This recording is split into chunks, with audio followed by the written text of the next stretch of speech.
সমাজতাত্ত্বিক তত্ত্ব, sociological theory, এই বিষয় নিয়ে আমাদের আলোচনা। তো আজকেও আমরা সেই ধারাবাহিকতায় আলোচনা কন্টিনিউ করব।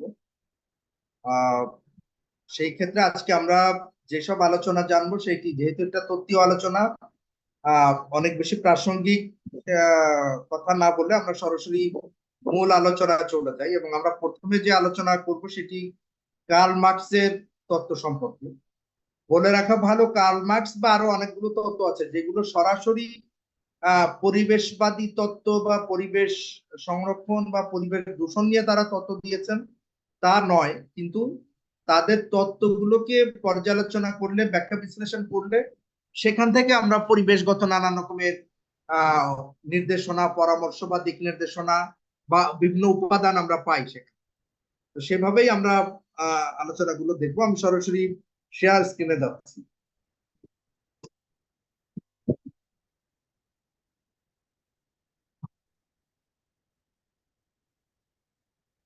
দেখা যাচ্ছে? জি স্যার, দেখা যাচ্ছে। Sociological theories on environment and disaster, এই বিষয়ে গত ক্লাসের ধারাবাহিকতা আমরা আজকে এখানে আলোচনা নিয়ে এসেছি। কার্ল মার্কসের কথা যেটা বলছিলাম, কার্ল মার্কস অ্যাকচুয়ালি অনেকগুলো পরিচয়ের অধিকারী।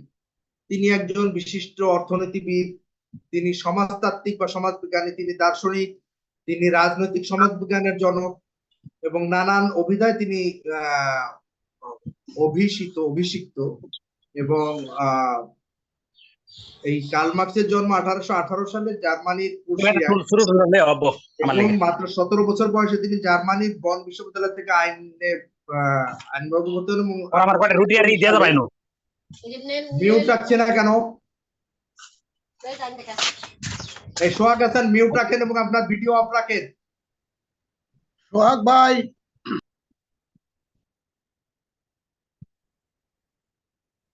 1883 সালে 14 মার্চ লন্ডনে তিনি পরলোক গমন করেন। কার্ল মার্কসের সংক্ষিপ্ত পরিচয়। এবং বলা হয় যে এই যে আধুনিক চিন্তা বা দর্শন জগতের সবচেয়ে প্রভাবশালী দার্শনিক বা মনীষী হচ্ছেন কার্ল মার্কস।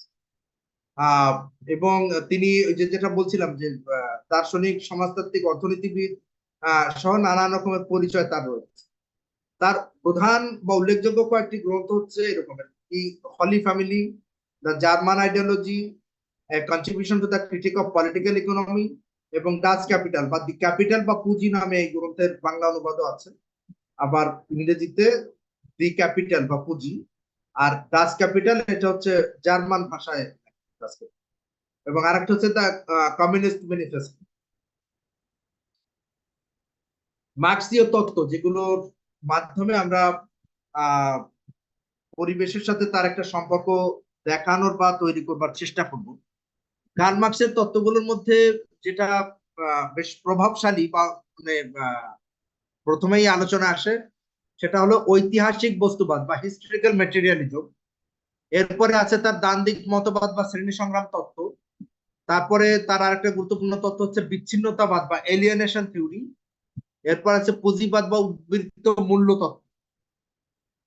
তো এই কার্ল মার্কসের যেই এইগুলো আছে, মানে দ্বান্দ্বিক মতবাদ বা শ্রেণী সংগ্রাম তত্ত্ব বা এই যে আলোচনাগুলো হয়, এইগুলোর সাথে যেটা বললাম যে এইগুলো সরাসরি কিন্তু পরিবেশের সাথে যুক্ত সেই দাবি করা যাবে না, কিন্তু এর মধ্য দিয়ে আমরা পরিবেশ বিষয়ক বিভিন্ন দিক নির্দেশনা বা উপাদানকে খুঁজে পাওয়ার চেষ্টা করি।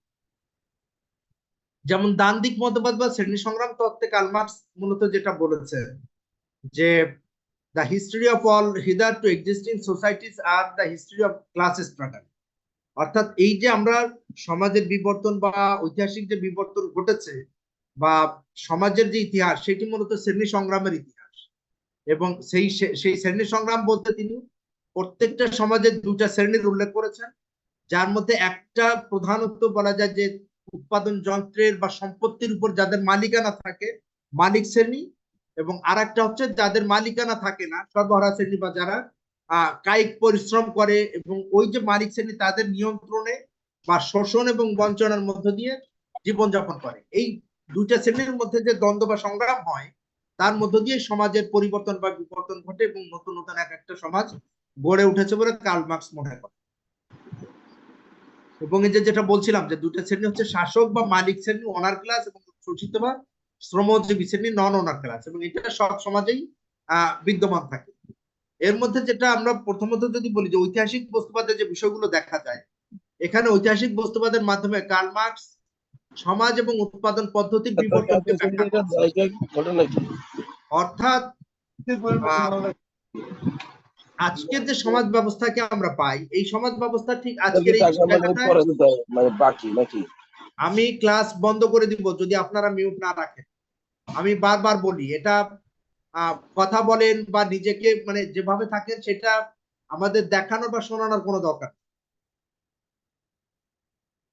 প্রতি ক্লাসে বলি, তারপরেও আপনারা খেয়াল করেন না যে আপনি আনমিউট হয়ে আছেন, এবং তারপরে যদি চুপচাপ থাকেন সেটাও একটা ব্যাপার। দেখা যায় জাস্ট ক্লাসে সংযুক্ত হয়ে আপনি অন্য আপনার সব ওইদিকে গল্প আড্ডা, দরকারি কথা, অদরকারি কথা।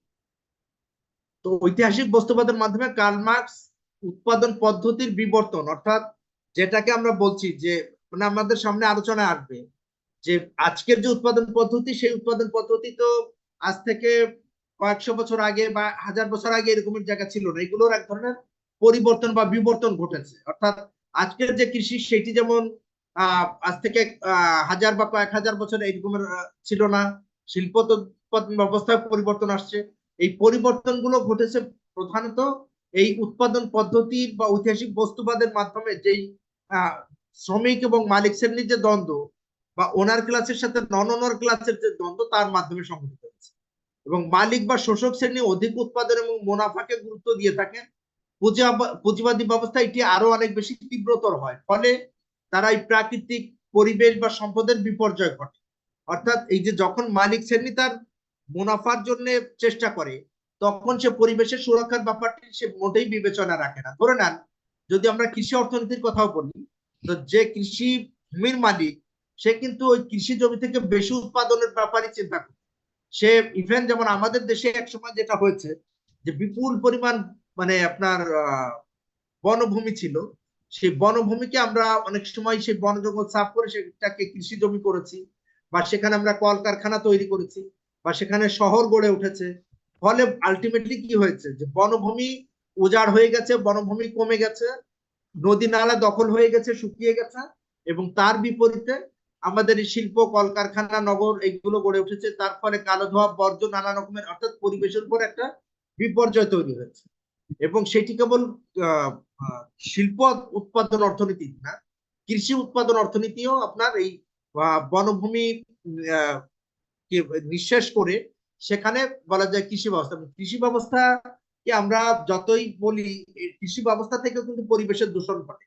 যেমন কৃষি ক্ষেত্রে আপনার রাসায়নিক সার, কীটনাশকের ব্যবহার, কৃষি ক্ষেত্রে আপনার যে মিথেন গ্যাস তৈরি হয়, বিশেষ করে যে ধান বা বিভিন্ন রকমের পচনশীল জিনিস সেখান থেকে মিথেন গ্যাস উৎপাদন করে, এই সব কিছু মিলিয়ে সেটিও পরিবেশের জন্য ক্ষতিকর। এবং এইভাবেই বলা হয় যে এই যে অধিক মুনাফা এবং ব্যক্তিগত সম্পদ এবং এই যে মালিকদের যে নানা রকমের লোভ, সেইটি পরিবেশকে বিপর্যয়ের দিকে ঠেলে দেয়।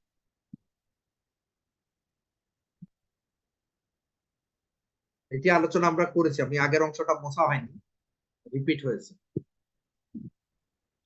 এখানে যে ঐতিহাসিক বস্তুবাদ বা শ্রেণী সংগ্রামের যে বিষয়গুলো আসছে, ক্লাসের একটা ধরন আসছে। ক্লাসগুলো কি রকমের হয়? একটা হচ্ছে নন বেসিক ক্লাস আর একটা বেসিক ক্লাস। নন বেসিক হলো যে যাদেরকে কার্ল মার্কস শ্রেণী হিসেবেই মনে করে না, অর্থাৎ যারা উৎপাদন প্রক্রিয়ার সাথে যুক্ত না। যেমন ধরেন মিলিটারির লোকজন বা নিরাপত্তা বাহিনী, এই রকমের বিভিন্ন লোকজন আছেন যারা সরাসরি উৎপাদন প্রক্রিয়ার সাথে যুক্ত না, এদেরকে নন বেসিক ক্লাস বলা হয়েছে। আর বেসিক ক্লাস হচ্ছে যারা উৎপাদন প্রক্রিয়ার সাথে সরাসরি যুক্ত। এই উৎপাদন প্রক্রিয়ার সাথে যুক্ত এই শ্রেণীকে আবার দুই ভাগে দেখানো হয়েছে। একটা বলা হয়েছে ক্লাস ইন ইটসেলফ, এরা অসচেতন শ্রেণী, এরা শোষণ, বঞ্চনা, বৈষম্য বা বিদ্যমান সমাজ ব্যবস্থার সমস্যা সম্পর্কে তারা খুব একটা সচেতন না। ফলে এদের মধ্য দিয়ে সমাজের পরিবর্তন সংগঠিত হয় না। সমাজের পরিবর্তন সংগঠিত হয় মূলত ক্লাস ফর ইটসেলফ, এদের মধ্য দিয়ে। এরা হচ্ছে মূলত সচেতন শ্রেণী, যারা শোষণ, বঞ্চনা, বৈষম্য বা বিদ্যমান সমাজের নানা রকমের সমস্যা নিয়ে তারা সচেতন থাকে। ফলে এদের মধ্যে যে ক্লাস কনসাসনেস যেটা তৈরি হয়, তার মধ্য দিয়ে তারা এক ধরনের ঐক্য অনুভব করে। অর্থাৎ আমরা শোষিত বঞ্চিত শ্রেণী, আমাদেরকে ঐক্যবদ্ধ হতে হবে, একসাথে চলতে হবে। এবং আমরা ওই যে যারা মালিক বা শোষক শ্রেণী, যারা পরিবেশের বা যারা ওই যে সবকিছু দখল করবার বা যারা এই যে নন ওনার ক্লাসকে নিষ্পেষণ করবার প্রচেষ্টা করছে, তাদের বিরুদ্ধে এক ধরনের ওই ঐক্য বা সংহতি থেকে এক ধরনের দ্বন্দ্বে লিপ্ত হয়। এবং সেই দ্বন্দ্ব থেকে অর্থাৎ ক্লাস কনফ্লিক্ট থেকে ক্লাস স্ট্রাগল অর্থাৎ শ্রেণী সংগ্রাম শুরু হয়। এবং সেই শ্রেণী সংগ্রামের মধ্য দিয়ে মূলত নতুন নতুন সমাজ গড়ে ওঠে, যা ঐতিহাসিক বস্তুবাদের বা শ্রেণী সংগ্রাম তত্ত্বের মূল বক্তব্য। যেই যে একটা শ্রেণীর সাথে আর একটা শ্রেণীর যে দ্বন্দ্ব অর্থাৎ ক্লাস কনফ্লিক্ট হয়, এই ক্লাস ফর ইটসেলফ বা সচেতন শ্রেণীর সাথে ওনার ক্লাসের বা নন ওনার ক্লাসের সাথে ওনার ক্লাসের, মালিকের সাথে অমালিক শ্রেণী, এই দ্বন্দ্বের মধ্য দিয়ে নতুন নতুন সমাজ গড়ে ওঠে। এখানে সেই সমাজ ব্যবস্থাটি আমরা বা সেই বিষয়টি আমরা দেখি। যেমন প্রথমে কার্ল মার্কস যে শ্রেণীভিত্তিক সমাজের কথা বলেছেন, সেখানে প্রথম শ্রেণী সমাজ ব্যবস্থা হচ্ছে দাস সমাজ। এই দাস সমাজের দুটি শ্রেণী ছিল, দাস মালিক যাদেরকে বলা হতো থিসিস, আর দাস শ্রেণী তারা ছিল এন্টিথিসিস। এন্টিথিসিস হলো যারা বিদ্যমান সমাজ ব্যবস্থার বিপক্ষে অবস্থান করে, কারণ ওই সমাজ ব্যবস্থা তাদের স্বার্থ রক্ষা করছে না, বরং তাদের স্বার্থের পরিপন্থী অবস্থান করছে। ফলে তারা ওই সমাজের পরিবর্তন চায়। এর ফলে দাসদের সাথে দাস মালিকের এক ধরনের দ্বন্দ্ব বা সংঘাতমূলক অবস্থা তৈরি হয়, শ্রেণী সংগ্রাম তৈরি হয়। শ্রেণী সংগ্রামের মধ্য দিয়ে একটা সময় এসে দাস সমাজের বিলুপ্তি ঘটে এবং সেখানে নতুন সমাজ ব্যবস্থা হিসেবে সামন্ত সমাজের উদ্ভব ঘটে। এবং সামন্ত সমাজেও একইভাবে দুইটা শ্রেণীর উপস্থিতি আমরা লক্ষ্য করি। একটা হচ্ছে সামন্ত প্রভু বা ভূমি মালিক শ্রেণী, যারা থিসিস বা ওই সমাজের পক্ষে অবস্থান করে, ওই সমাজকে টিকিয়ে রাখতে চায়। আর আরেকটা শ্রেণী হচ্ছে ভূমি দাস বা ভূমিহীন শ্রেণী, যারা অ্যান্টিথেসিস অর্থাৎ ওই সমাজ ব্যবস্থাকে যারা তাদের স্বার্থের অনুকূল বলে মনে করে না, যারা মনে করে যে ওই সমাজ ব্যবস্থা তাদের শোষণ বা নিষ্পেষণ করছে, তারা ওই সমাজের পরিবর্তন চায়, তারা হচ্ছে অ্যান্টিথিসিস। এই ভূমিদাস বা ভূমিহীন শ্রেণীর সাথে ভূমি মালিক শ্রেণীর দ্বন্দ্বের মধ্য দিয়ে একসময় এই সামন্ত সমাজের বিলুপ্তি ঘটে এবং সেখানে তৈরি হয় পুঁজিবাদী সমাজ। এবং এই পুঁজিবাদী সমাজেও একইভাবে দুটি শ্রেণীর উপস্থিতি আমরা দেখি। একটা হচ্ছে মালিক পুঁজিপতি বা বর্জুয়া শ্রেণী, যাদেরকে থিসিস বলা হয়, এবং আর একটা হচ্ছে শ্রমিক বা প্রলেতারিয়েট শ্রেণী, যারা সর্বহারা বা অ্যান্টিথিসিস, যারা ওই সমাজে নানানভাবে শোষিত বঞ্চিত হয় এবং যারা ওই সমাজ ব্যবস্থার পরিবর্তন চাই। পরিবর্তনের জন্য তারা মালিক বা পুঁজিপতি বা বর্জুয়াদের সাথে এক ধরনের দ্বান্দ্বিক সম্পর্কে বা শ্রেণী সংগ্রামে লিপ্ত হয়। এর মধ্য দিয়ে নতুন সমাজ ব্যবস্থা গড়ে ওঠে এবং সেই নতুন সমাজ ব্যবস্থাকে কার্ল মার্কস বলেছেন পুঁজিবাদী সমাজ ব্যবস্থা। এবং এই প্রক্রিয়া, এই যে শ্রেণী সংগ্রামের মধ্য দিয়ে মূলত এই নতুন নতুন সমাজ বা অর্থনৈতিক ব্যবস্থার উদ্ভব ঘটেছে বা সমাজের পরিবর্তন ঘটেছে। কার্ল মার্কস এই সামগ্রিক ব্যবস্থাটাকে শ্রেণী সংগ্রামের মধ্য দিয়ে এই নতুন সমাজের উদ্ভব, এই প্রক্রিয়াকে ঐতিহাসিক বস্তুবাদ বলে উল্লেখ করেছে। এবং এই এর মধ্য দিয়ে মূলত যেটা যে বলছিলাম যে প্রত্যেকটা সমাজের ধরুন দাস মালিক, সামন্ত প্রভু বা এই যে পুঁজিপতি, এরা সবসময় বেশিরভাগ সময় এরা এমন একটা অবস্থানে গ্রহণ করে যা পরিবেশের জন্য খুব বেশি মানে সহায়ক ভূমিকা পালন করে না। ফলে এই কার্ল মার্কসের মতে শ্রেণী সংগ্রামের বা শ্রমজীবী শ্রেণীর স্বার্থের সাথে পুঁজি কি বলে পরিবেশের একটা সম্পর্ক রয়েছে। ফলে এই পরিবেশের সুরক্ষার সাথে শ্রমিক বা মালিক শ্রেণীর যেই দ্বন্দ্ব, সেটি তাদের মধ্যকার দ্বন্দ্বকে আরো বেশি বিকশিত করে। মার্কসের মতে সমাজের ব্যক্তিগত সম্পত্তির মালিকানা সৃষ্টির মধ্য দিয়ে শ্রেণীর উদ্ভব হয়েছে। শোষণকে কেন্দ্র করে পরস্পর বিরোধী দুটি শ্রেণীর এই দ্বন্দ্ব এবং সংগ্রাম তৈরি এবং এক পর্যায়ে নতুন সমাজ গড়ে ওঠে। এই শোষণমূলক এবং শ্রেণী ভিত্তিক এইসব সমাজ ব্যবস্থা পরিবেশ এবং টেকসই উন্নয়নের বিষয় উদাসীন। ফলে এখানে পরিবেশের বিপর্যয় অনিবার্য হয়ে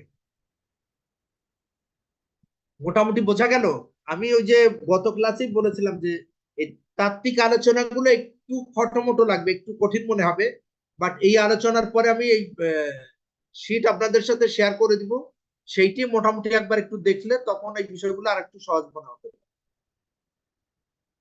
কার্ল মার্কসের আর একটা তত্ত্ব হচ্ছে বিচ্ছিন্নতাবাদী তত্ত্ব বা এলিয়েনেশন থিওরি বা থিওরি অফ এলিয়েনেশন। এই বিচ্ছিন্নতাবাদী তত্ত্ব হচ্ছে এটি মোটামুটি এইরকমের যে পুঁজিবাদী ব্যবস্থায় উচ্চমাত্রার শ্রম বিভাজনের ফলে একজন শ্রমিক কেবল তার কাজের মধ্যেই নিমগ্ন থাকতে বাধ্য হয়, তার কোনো ব্যক্তিগত স্বাধীনতা থাকে না। সে ওই যে বলা যায় যে ধরেন দৈনিক 8 ঘন্টা তো পরে তারপরে তার ওভারটাইম তারপরে তার শারীরিক ক্লান্তি এইসব কিছু মিলিয়ে সে একটা অবসাদগ্রস্ত বা একটা মানে যন্ত্র মানবে পরিণত হয়। ফলে তার সে অনেকটা সামাজিক সম্পর্ক থেকে পিছিয়ে পড়ে, সে পরিবার থেকে পিছিয়ে পড়ে, এমনকি কার্ল মার্কসের মতে সে তার নিজের থেকেও অনেকটা বিচ্ছিন্ন হয়ে পড়ে। অর্থাৎ নিজের মধ্যে নিজে আর ওই যে অনেক সময় আমরা কিন্তু বলি যে আমার নিজের প্রত্যেক মানুষের নিজেকেও একটু সময় দেওয়া উচিত, তো একজন শ্রমিকের সেই সময়টাও থাকে না। ফলে সে এই সব কিছু থেকে বিচ্ছিন্ন হয়ে পড়ে এবং একটা সময় দেখা যায় যে সে তার যে নিজের উৎপাদিত পণ্য এবং সেই উৎপাদন সম্পর্ক সেটার থেকেও সে বিচ্ছিন্নতা বোধ অনুভব করে। এবং এই বিচ্ছিন্নতা বোধ একসময় মানুষের মানে নব্য মার্ক্সবাদীরা যেটা বলেছেন যে সে আর তখন কোনো কিছুর সাথেই তার সম্পর্ককে খুঁজে পায় না, ফলে পরিবেশের সাথেও তার দূরত্ব তৈরি হয়। পরিবেশের অবনয়ন এই ব্যাপারে আর তার কোনো নিজস্ব দৃষ্টিভঙ্গি থাকে না। ফলে পরিবেশের সুরক্ষা বা পরিবেশের মানে পরিবেশ বান্ধব কাজ করা এই ব্যাপারে শ্রমজীবী হিসাবে এই যে যারা যন্ত্র মানব বা যারা এই যে বিচ্ছিন্নতাবোধে আক্রান্ত তারা পরিবেশের পক্ষে কাজ করে না। ফলে এই বিচ্ছিন্নতাবাদী তত্ত্ব পরিবেশের কি বলা যায় যে বিশ্লেষণে প্রয়োগ করা যায় বলে নব্য মার্ক্সবাদীরা মনে করে। পুঁজিবাদ এবং উদ্বৃত্ত মূল্য তত্ত্ব, capitalism and theory of surplus value.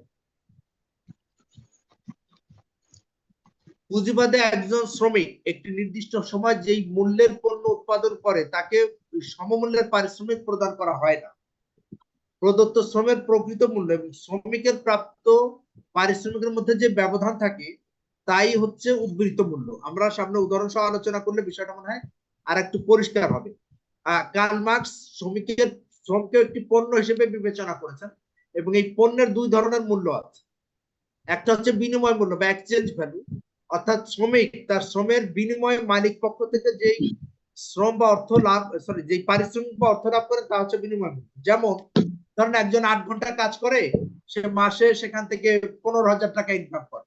এই 8 ঘন্টা প্রতিদিন এবং সপ্তাহে ধরেন 6 দিন কাজ করা, তার বিনিময়ে মাস শেষে 15,000 টাকা ইনকাম করা, এটা হচ্ছে তার বিনিময় মূল্য। শ্রমের বিনিময়ে তিনি এই মূল্যটি পাচ্ছেন।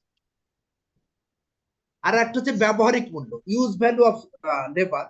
এই শ্রমের মাধ্যমে উৎপাদিত পণ্যের যে বাজারজাত করা হয় সেখান থেকে মালিক পক্ষ যে অর্থ উপার্জন করে সেটা হচ্ছে তার ব্যবহারিক। অর্থাৎ পার্থক্যটা এইরকম যে শ্রমিককে যেটা দেওয়া হচ্ছে তার কাজের বিনিময়ে, জাস্ট তার সাথে লেনদেন শেষ, এটা তার বিনিময় মূল্য হিসেবে বিবেচিত হলো। কিন্তু এই শ্রমিক ধরেন প্রতিদিন 8 ঘন্টা শ্রম দিয়ে সারা মাসের শেষে যে পরিমাণ পণ্য উৎপাদন করেছে তার মূলত বাজার মূল্য হচ্ছে ধরে নেন 45,000 টাকা। অর্থাৎ সে 15,000 টাকা পাচ্ছে, বাজার মূল্য সে তার উৎপাদিত পণ্যের হচ্ছে 45,000 টাকা।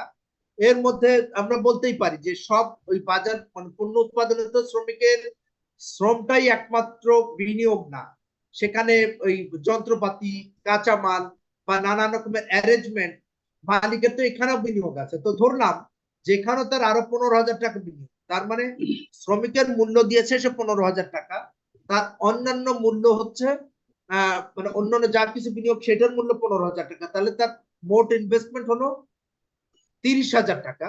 কিন্তু সে উৎপাদিত পণ্য সেটি বিক্রয় করছে বাজারে 45,000 টাকা। তাহলে যেটা দাঁড়াবে যে এই যে বাড়তি যে 15,000 টাকা সে প্রফিট করছে, এখানে কার্ল মার্কসের মতে 15,000 টাকার মধ্যে শ্রম মালিক যেমন পুঁজি বিনিয়োগ করে সেখান থেকে লাভ করছে, শ্রমিকও তার শ্রম বিনিয়োগ করে সেখান থেকে প্রফিটের অংশ পাওয়া। অর্থাৎ কার্ল মার্কসের হিসাব মতে হিসাবটা হওয়া উচিত ছিল এই বাড়তি 15,000 টাকা 50-50, অর্ধেক মালিকের অর্ধেক শ্রমিকের। কারণ যে মালিক তার পুঁজি বিনিয়োগ করেছে, শ্রমিক তার শ্রম বিনিয়োগ করেছে, সুতরাং প্রফিটেরও 50-50 যাওয়া উচিত। কিন্তু এই বাড়তি বা প্রফিটের 15,000 টাকা এককভাবে মালিক সে গ্রহণ করছে এবং শ্রমিক এখান থেকে কোনো কিছু পাচ্ছে না। এভাবেই এই যে বাড়তি যেটা মালিক গ্রহণ করছে, শোষণ করছে, এর মাধ্যমে এই যে উদ্বৃত্ত মূল্য যেটা সেটি মালিক শ্রেণীর পকেটে চলে যাচ্ছে এবং শ্রমিক বঞ্চিত হচ্ছে। এই উদ্বৃত্ত মূল্য তত্ত্বের মূল বক্তব্যটা এখানে, এর উদাহরণটা এখানে এই রকমের আছে, যেটা আমি ওই যে 45,000 টাকা দিলাম, এখানে একটা শার্টের হিসাব এরকম দেওয়া আছে যে বাজার মূল্য কোন একটা পণ্যের 350 টাকা, এখানে শ্রমের মূল্য, কাঁচামাল এবং অন্যান্য খরচ সব মিলিয়ে 250 টাকা বিনিয়োগ করা আছে। এই যে বাড়তি যেটা 100 টাকা অর্থাৎ 250 টাকার পরে অতিরিক্ত 100 টাকা, এই অতিরিক্ত 100 টাকাই হচ্ছে উদ্বৃত্ত মূল্য। কার্ল মার্কসের মতে উদ্বৃত্ত মূল্য মালিক এবং শ্রমিক দুজনেরই প্রফিট হিসেবে পাওয়া উচিত, কিন্তু সাধারণত শ্রমিককে এখান থেকে কোনো প্রফিট দেওয়া হয় না। এখন আমরা দেখি যে এই যে উদ্বৃত্ত মূল্য তত্ত্ব, এইটি কিভাবে এই পরিবেশের সাথে সম্পর্কিত। পুঁজিবাদের অন্তর্নিহিত নীতি হচ্ছে পুঁজি গঠন, পুঁজি সম্প্রসারণ এবং আরো বেশি মুনাফা অর্জন। এই নীতির কারণে এখানে ভোগবাদকে উৎসাহিত করা হয় এবং এই অতি ভোগ প্রাকৃতিক সম্পদ এবং পরিবেশকে ক্রমশ নিঃশেষ করে তোলে। অর্থাৎ এই যে আমরা আরো চাই এবং সেই আরো চাওয়ার জায়গা থেকেই আমরা ধরেন এই যে কি বলে যে প্লাস্টিক দূষণ, এই যে পরিবেশ থেকে গাছ কেটে আমাদের বিভিন্ন রকমের ফার্নিচার সহ নানা রকমের উপকরণ, জ্বালানি, ঘর বাড়ি বা অবকাঠামো নির্মাণ, এই সবকিছু এই ভোগবাদ থেকে চলে আসে। এবং ওই যে যেটা বলছিলাম যে এর ফলে যেটা হয় যে বনভূমি উজাড় হয়, বনভূমি নিঃশ্বাস হয়, নতুন নতুন কলকারখানা তৈরি হয় এবং সেখান থেকে কালো ধোঁয়া সহ নানা রকম বর্জ্য নিষ্কাশিত হয় এবং পরিবেশকে বিপর্যয়ের দিকে ঠেলে দেয়। এবং আমরা মনে করতে পারি কিনা যে যে পরিবেশবাদী আন্দোলনের সূচনাই হয়েছিল শিল্প উৎপাদনকে কেন্দ্র করে, এবং শিল্প উৎপাদন আর পুঁজিবাদ এটি অনেকটাই সমার্থক বা সমান্তরালে বিকশিত হয়েছে। ফলে আধুনিক পুঁজিবাদ এই শিল্প কলকারখানা বিকাশের মধ্যে দিয়ে মূলত পরিবেশকে অনেক বেশি বিপর্যস্ত বা দূষিত করে তুলেছে। কার্ল মার্কস বলেছেন যে উদ্বৃত্ত মূল্য শোষণ বা অতি মুনাফা এইটি এই প্রক্রিয়াকে আরো বেশি ত্বরান্বিত করে। পরিবেশের বিপর্যয় এটি কেবল কি বলে যে পরিবেশকে ক্ষতি করছে তা না, পরিবেশের বিপর্যয় শ্রমজীবী এবং সমাজের প্রান্তিক মানুষের অধিকারকে ক্ষুণ্ণ করে। ইভেন তাদের অনেকের পেশা বাধাগ্রস্ত হয়, তাদের স্বাস্থ্য ঝুঁকির মধ্যে পড়ে এবং তারা অনেকটা বলা যায় আরো নিঃস্ব হয়ে যেতে পারে। যেমন উদাহরণ হিসেবে দেওয়া যেতে পারে যে ধরেন কোন অঞ্চলে বনভূমি উজাড় হয়ে গেল, চিপকো আন্দোলন ভারতের একটা আন্দোলন আছে, সেখানে এই বনভূমি ইজারা দেওয়ার ফলে ওই জায়গার যারা সাধারণ মানুষ ছিল তারা দেখা যায় যে ওই বনভূমির উপরে তাদের যে পেশা, যেমন আমাদের সুন্দরবনের উপরে বাওয়ালি, তারপরে আপনার মৌয়াল, এই নানা রকমের পেশাজীবীরা আছে। এখন সুন্দরবন না থাকলে এদের পেশা থাকবে না, এরা বেশি ক্ষতিগ্রস্ত হবে। আবার ধরেন কোন একটা জায়গায়, যে আমাদের দেশ, আমরা গ্রিন হাউস গ্যাস নির্গমন করি না, কিন্তু গ্রিন হাউসের প্রভাবে আমরাই সবচেয়ে বেশি ক্ষতিগ্রস্ত। ফলে দেখা যায় যে দরিদ্র মানুষও, ধরেন এই যে আমরা মারাত্মক গরম পার করছি, আমরা অনেকেই বলি যে এই যে গাছ না লাগানো, গাছ নিঃশেষ হয়ে যাওয়া, নদীগুলো শুকিয়ে যাওয়া, এই কারণে গরমের পরিমাণ বাড়ছে। এখন গরম অর্থাৎ পরিবেশের বিপর্যয়ের বেশি ক্ষতি মুখে কারা? ধনী মানুষ না দরিদ্র মানুষ? দরিদ্র মানুষ। দরিদ্র মানুষ। কারণ ধনী মানুষের অনেক রকমের বিকল্প আছে, তার বাসায় এসি, সে কোথাও যাত্রা করলে তার এসি গাড়ি আছে, তার অফিস এসি সেট আপ দেওয়া আছে, সুতরাং গরম দ্বারা সে বেশি প্রভাবিত হয়। বরং দেখা যায় যে গরম এসে নতুন নতুন আরো বেশ কিছু উদ্ভাবনীমূলক কর্মকাণ্ডের মধ্য দিয়ে সে আরো বেশি মুনাফার ধান্দা করতে পারে। কিন্তু দরিদ্র মানুষ যেটা হয় যে সে অসুস্থ হয়ে পড়তে পারে, সে তার কাজ হারাতে পারে, সে যেমন ভ্যান রিক্সা চালানো যায় না, মাঠে একজন যে ধরেন নির্মাণ শ্রমিক, সে তার কাজ করতে পারছে না। আবার অনেক সময় যেটা হয় যে কি বলে যে এই যে পরিবেশ দূষণের ফলে স্বাস্থ্যগত ঝুঁকি, এটি এই দরিদ্র মানুষকে বেশি অসহায় করে তোলে। ফলে কার্ল মার্কসের মতে এই যে পরিবেশের বিপর্যয়, এখানে মূলত পুঁজিবাদ, শোষণমূলক অর্থনীতি এবং অতি মুনাফা, এই বিষয়গুলো অনেক বেশি কাজ করে। এবং সেই তুলনায় সমাজতন্ত্র সাম্য এবং এবং কি বলে যে পরিবেশগত ন্যায্যতার কথা বলে। এবং এই পরিবেশ দূষণ এটি মূলত এই পুঁজিবাদ বা কি বলে যে এই পরিবেশ দূষণকে যেমন বিপর্যয় করে তোলে, কিন্তু সমাজতন্ত্র এটি পরিবেশ দূষণের চেতনার বিপক্ষে অবস্থান করে। অর্থাৎ সমাজতন্ত্র বা সাম্যবাদ এটি মূলত পরিবেশের সুরক্ষার পক্ষে মূল অবস্থান প্রকাশ করে। সেই দিক থেকে কার্ল মার্কসের তত্ত্ব মানে বলা হয়ে থাকে যে পরিবেশের সপক্ষে বা পরিবেশ বান্ধব তত্ত্ব হিসেবে বিবেচিত। এবং পুঁজিবাদী অর্থনীতির ফসল হিসেবে বিশ্বায়ন বা সাম্রাজ্যবাদ এইটিও বিকশিত হয়েছে। এবং এই বিশ্বায়ন বা সাম্রাজ্যবাদের এজেন্ট হিসেবে বহুজাতিক কোম্পানি এইগুলোর সারা বিশ্বে মানে নানা রকমের কর্মকাণ্ড পরিচালনা করছে। যেমন ধরেন উন্নয়নশীল দেশগুলোতে তারা খনিজ সম্পদ অনুসন্ধান করে, এই খনিজ সম্পদ অনুসন্ধানের মধ্য দিয়েও তারা পরিবেশকে বিপর্যয়ের দিকে ঠেলে দেয়। অনেক জায়গায় খনি দুর্ঘটনা ঘটে, আবার অনেক জায়গায় বর্জ্য নিষ্কাশিত, অনেক সময় যে ভূগর্ভস্থ সম্পদ আহরণের ফলে এক ধরনের ইমব্যালেন্স তৈরি হয়, যে ভূপৃষ্ঠের সমুদ্র ভূমি গর্ভস্থ পানি এটা আস্তে আস্তে নিচে নেমে যাচ্ছে। এই নানা রকমের কর্মকাণ্ডের মধ্য দিয়ে দেখা যায় যে বহুজাতিক কোম্পানি তারা বিভিন্ন জায়গায় বন উজাড়, ভূমি দখল, কৃষিতে রাসায়নিক সারের ব্যবহার, পরিবেশ বিধ্বংসী প্রযুক্তি, এমনকি যুদ্ধের মাধ্যমেও এই পরিবেশকে, বৈশ্বিক পরিবেশকে তারা বিপর্যয় করে দিচ্ছে। এবং একটা যুদ্ধ বাঁধলে সেখানে কিন্তু বহুজাতিক কোম্পানি বা যারা অস্ত্র ব্যবসা করে বা নানান রকমের ক্রাইসিস তৈরি হলে যারা, যেমন যে করোনার মধ্যে অনেক মানুষ কোটিপতি হয়ে গেছে এই যে টিকা সহ বিভিন্ন রকমের আবিষ্কারের মধ্য দিয়ে, পিপি টিকা এগুলো বিক্রি করে তারা আরো বেশি মানে মানে অর্থ সম্পদশালী হয়ে উঠেছে। সুতরাং একটা জায়গায় যুদ্ধ বাঁধলে এরকমের এই বহুজাতিক অনেক কোম্পানি তারা লাভবান হয়। আবার পাশাপাশি যেটা বললাম, বিশেষ করে দরিদ্র দেশগুলোতে তাদের আধিপত্য অনেক বেশি থাকে, ফলে এরা সামগ্রিকভাবে পরিবেশের বিপক্ষে অবস্থান গ্রহণ করে বলে কার্ল মার্কসের ধারণা, তত্ত্ব থেকে ধারণা পাওয়া যায়। কার্ল মার্কসের তত্ত্ব নিয়ে যে আলোচনা হলো এবং তার সাথে পরিবেশের সম্পর্ক, এই বিষয় নিয়ে কারো কোনো প্রশ্ন আছে কিনা?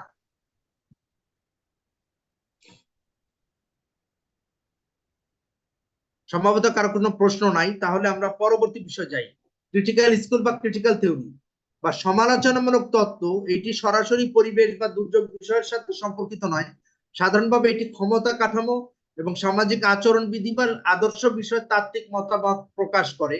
তবে এই তত্ত্বের বৃহত্তর পরিসরে পরিবেশ এবং দুর্যোগ বিষয়টি ব্যাখ্যা করা যায়। ক্রিটিক্যাল স্কুল বা তত্ত্বের যে বিষয়গুলো প্রাধান্য পায় সেগুলো হচ্ছে পাওয়ার অ্যান্ড ইনইকুয়ালিটি, অর্থাৎ ক্ষমতা এবং অসমতা, এই বিষয়টি এখানে আলোচনায় আসে। সোশ্যাল কনস্ট্রাকশন অফ নেচার, অর্থাৎ প্রকৃতির যে সামাজিক যে গঠন, সেই বিষয়গুলো নিয়ে, অর্থাৎ প্রকৃতিকে আমরা সমাজে কিভাবে কাজে লাগাই, ব্যবহার করি, বা আমাদের কি ধারণা বা মতামত পোষণ করি, সেই বিষয় ভাবনা। পলিটিক্যাল ইকোনমি, অর্থাৎ রাজনৈতিক যে অর্থনীতি, সেই বিষয়গুলো অনেকটা পরিবেশের এই বিষয়ের সাথে যুক্ত থাকতে পারে। এবং লাস্ট ওয়ান হচ্ছে এই যে যেটা ক্রিটিক্যাল থিওরির কথা বললাম, যে এনভায়রনমেন্টাল জাস্টিস বা পরিবেশগত ন্যায্যতা, এই বিষয়েও এই ক্রিটিক্যাল থিওরির অন্তর্গত হিসেবে আলোচিত হয়। এবং এই তত্ত্বের অন্যতম প্রবর্তক জার্গেন হ্যাবারমাস, তিনি 1929 সালে জন্মগ্রহণ করে 94 বছর বয়স তার এখন। এবং জার্মানির দার্শনিক বা সমাজতাত্ত্বিক তিনি। সমালোচনামূলক তত্ত্ব বা ক্রিটিক্যাল থিওরি এবং যোগাযোগমূলক কাজের বা কমিউনিকেটিভ অ্যাকশন এর জন্য বিশেষভাবে পরিচিত।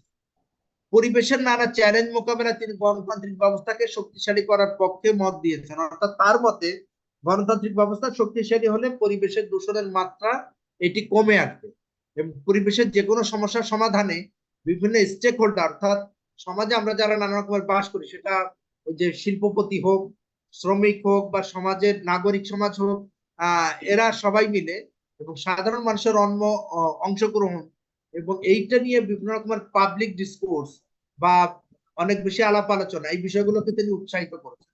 এবং তার মতে পরিবেশ এটি একটা শেয়ার্ড কনসার্ন, অর্থাৎ এটি আমরা সবাই মিলে পরিবেশের সুবিধাগুলো ভোগ করি, এটি একক কোনো ইস্যু নয়। সুতরাং সম্মিলিতভাবে এটার অন্তর্ভুক্তিমূলক সিদ্ধান্ত গ্রহণ প্রক্রিয়ার মাধ্যমে যে কোনো সমস্যার সমাধান করা যায়।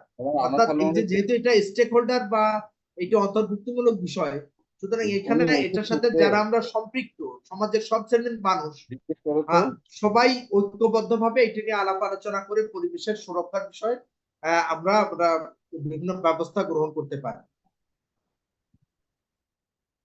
আন্দ্রে গুন্দার ফ্রাঙ্ক, তার জন্ম 1929 সালে এবং মৃত্যু 2005 সালে, এবং জার্মানির উন্নয়ন অর্থনীতিবিদ বা সমাজতাত্ত্বিক। তিনিও তার নির্ভরশীলতা তত্ত্ব বা বিশ্ব পুঁজিবাদের কড়া সমালোচক হিসেবে বিশেষভাবে পরিচিত।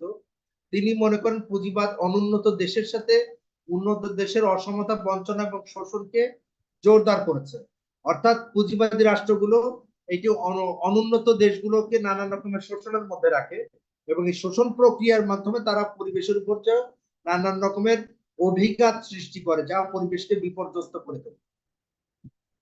পরিবেশ বিপর্যয়ের জন্য তিনি সম্পদের অসম বন্টন এবং বৈশ্বিক অর্থনৈতিক ব্যবস্থায় ক্ষমতা কাঠামোর যে বিন্যাস, সেই বিষয়কে দায়ী করেছেন। অর্থাৎ যারা ক্ষমতা কাঠামো বা যারা সমাজ বা অর্থনৈতিক ব্যবস্থা পরিচালনা আছে তারা মূলত পরিবেশ বিষয়ে খুব বেশি সচেতন না, বা বরং তারা তাদের এই উদাসীনতা বা তাদের অপরিণামদর্শী কর্মকাণ্ড এটি পরিবেশকে ক্রমশ দূষণের দিকে ঠেলে দেয়।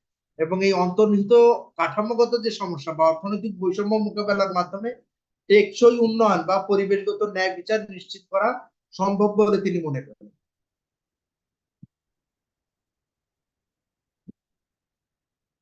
রাহুল প্রিবিস্কো যে ক্রিটিক্যাল অর্থনীতির বা ক্রিটিক্যাল তত্ত্বের একজন প্রবক্তা, এবং তিনি মূলত আপনার ওই আর্জেন্টাইন উন্নয়ন অর্থনীতিবিদ, এবং এরও জন্ম 1901 সালে এবং মৃত্যু 1986 সালে।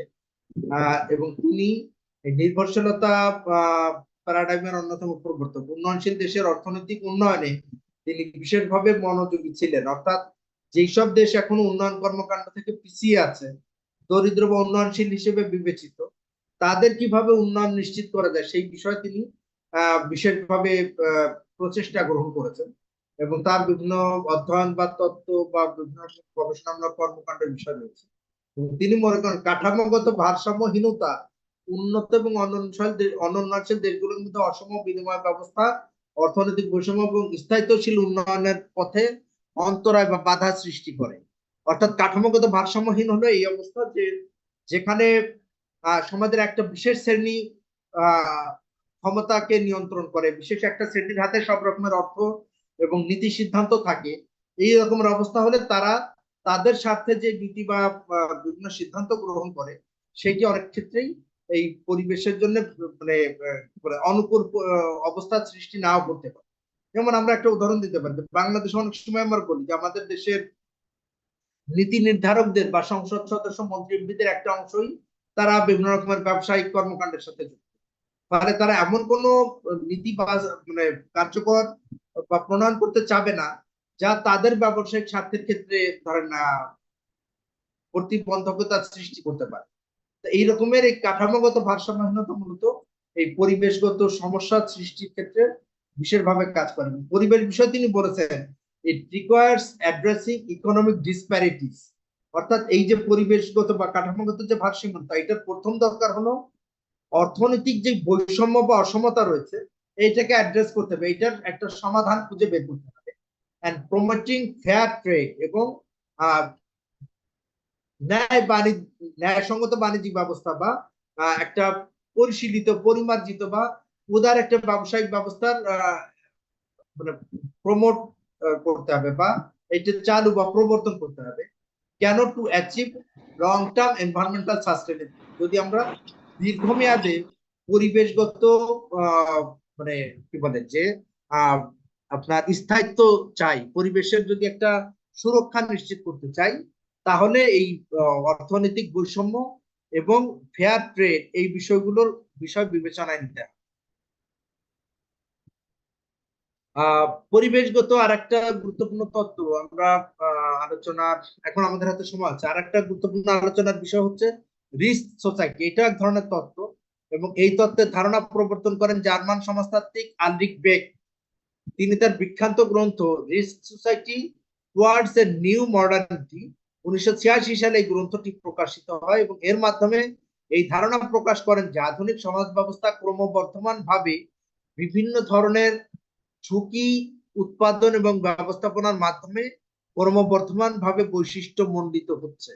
অর্থাৎ ইংরেজিতে বক্তব্যটা এরকম, modern societies are increasingly characterised, অর্থাৎ আধুনিক সমাজ এই ক্রমাগতভাবে বৈশিষ্ট্যমণ্ডিত হচ্ছে by the production and management of various risk, যে এই বিভিন্ন রকমের শিল্প উৎপাদন ব্যবস্থা এবং এই নানান ধরনের যে রিস্ক তার ব্যবস্থাপনার মধ্য দিয়ে এই আধুনিক সমাজ বিভিন্ন রকমের বৈশিষ্ট্য দ্বারা বৈশিষ্ট্যমণ্ডিত হচ্ছে। এই যে বিভিন্ন রকমের রিস্ক বা রিস্ক ম্যানেজমেন্টের কথা বলছেন, এখানে যে বিষয়গুলো আমরা পাই, এখানে প্রথমত একটা আছে এনভায়রনমেন্টাল রিস্ক বা পরিবেশগত ঝুঁকি, আরেকটা আছে টেকনোলজিক্যাল রিস্ক বা প্রযুক্তিগত ঝুঁকি, দ্বিতীয়ত আছে সোশ্যাল রিস্ক বা সামাজিক ঝুঁকি। এবং আলড্রিক বেক মনে করেন যে আধুনিক সমাজ ব্যবস্থা সনাতন ব্যবস্থা থেকে শিল্প ব্যবস্থায় রূপান্তরিত হয়েছে, এই যে আধুনিক যে ব্যবস্থা, এর আগে একটা সনাতন কৃষিভিত্তিক সমাজ ব্যবস্থা ছিল এবং সেখান থেকে আমরা একটা শিল্পভিত্তিক সমাজ ব্যবস্থা রূপান্তরিত হয়েছি। এবং এই শিল্পভিত্তিক সমাজ ব্যবস্থায় শিল্পায়ন বা প্রযুক্তিগত সুবিধার জন্য উৎপাদন এবং ব্যবস্থাপনার দিকে বেশি গুরুত্ব আরোপ করে, কিন্তু এখানে পরিবেশের ভারসাম্য রক্ষা, পরিবেশ দূষণ রোধ বা সাস্টেনেবল ডেভেলপমেন্ট, এই বিষয়গুলো নিয়ে তুলনামূলকভাবে কম তৎপরতা পরিলক্ষিত হয়। এবং তাদের মতে risk in modern society are not solely natural or external, অর্থাৎ এই যে আধুনিক সমাজে এই ঝুঁকির বিষয়টি কেবলই প্রাকৃতিক বা বাহ্যিক কোনো ব্যাপার না, but they are also socially and technologically manufacture. এবং এই ঝুঁকির অনেকগুলোই প্রযুক্তিগত বা ম্যানুফ্যাকচার্ড বা সামাজিকভাবে এটি প্রস্তুত করা হয়। যে যেসব ঝুঁকি, এটি পরিবেশগত ভাবে হতে পারে বা সামাজিক ভাবে হতে পারে। Industrialisation, globalisation and achievements of science and technology, অর্থাৎ শিল্পায়ন, বিশ্বায়ন এবং এই সায়েন্স অ্যান্ড টেকনোলজির যেই বিভিন্ন রকমের অর্জন হ্যাভ ক্রিয়েটেড নিউ রিস্ক, এইগুলো নতুন নতুন ঝুঁকি তৈরি করছে, সাচ অ্যাজ নিউক্লিয়ার অ্যাক্সিডেন্ট, যেমন নিউক্লিয়ার দুর্ঘটনা ঘটতে পারে, ক্লাইমেট চেঞ্জ, বিভিন্ন জায়গায় পরিবেশের বা জলবায়ুর পরিবর্তন ঘটছে, genetic engineering and financial crisis, এবং এগুলো জেনেটিক ইঞ্জিনিয়ারিং বা ফাইন্যান্সিয়াল ক্রাইসিস তৈরি করবার ক্ষেত্রেও ভূমিকা রাখছে। ব্রেক আরো বলেছেন, the global nature of risk in today's interconnected the world, এবং এখনকার যে গ্লোবাল নেচার, এটি একটা একক দেশের বিষয় না, আসলে এটি মানে সারা বিশ্বের সাথে আন্তঃসম্পর্কে মানে আবদ্ধ। এবং সে কারণে আমরা দেখি যে পরিবেশ দূষণ বা যে কার্বন নিঃসরণের ফলে এটা উন্নত দেশগুলো তৈরি করছে, বাট এর ফল ভোগ করতেছি আমরা, মানে এটার খারাপ প্রভাব পড়ছে আমাদের। সুতরাং যেটা আমরা মাঝে মাঝে বলি যে পরিবেশের আসলে কোনো ওইভাবে ভৌগোলিক বাউন্ডারি নাই। এইটি বিশ্বের যে কোনো অঞ্চলে যদি কি বলে যে ক্ষতিগ্রস্ত হয়, তাহলে তার প্রভাব অন্য অঞ্চলের উপরে পড়তে পারবে।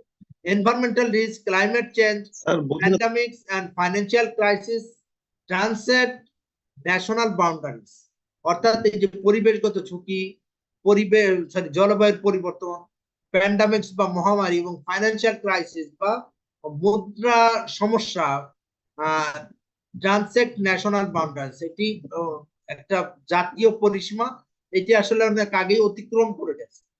বরং রিকোয়ারিং গ্লোবাল কোঅপারেশন, এটি এখন মানে বৈশ্বিক একটা সহযোগিতা আশা করে, and Cosmopolitan perspective to address them, এবং এই যে বহুজাতিক পটভূমিতে বা প্রেক্ষাপটে এই তাদেরকে মানে সমাধানের উদ্যোগ গ্রহণ করা, এটি আসলে পরিবেশ দূষণ রোধ বা পরিবেশের বিপর্যয় থেকে সুরক্ষার মূল উদ্যোগ হিসেবে বিবেচিত হতে পারে। তো মোটামুটি এই ছিল আজকের আলোচনা।